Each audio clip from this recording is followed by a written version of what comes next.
मोजे तुळींज नालासोपारा ईस्टमध्ये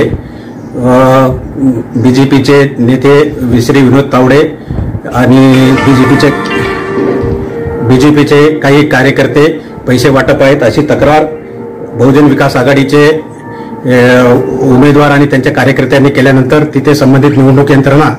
ही लगेच पोहोचली आणि तिथे संबंधित डीसीपी दोन्ही डीसीपी आणि जॉईंट सीपी हे तिथे गेलेले होते आणि त्यांनी त्याच्यावर संबंधितावर कारवाई केलेली आहे आणि आमची जी FST टीम आहे त्या हॉटेलची सर्च घेतला असता 9,93,500 रुपये सापडलेले आहेत आणि इतरही काही कागदपत्र सापडलेले आहेत। त्या संदर्भात गुन्हा दाखल करण्याची कारवाई चालू आहे आणि 48 आवर्समध्ये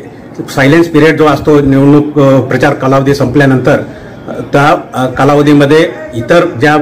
विधानसभा मतदारसंघाचे जे मतदार नाहीत या व्यतिरिक्त जे कोणी कार्यकर्ते किंवा कोणी नेते येतील त्यांच्यावर जी कारवाई करणं आवश्यक आहे त्याप्रमाणे पण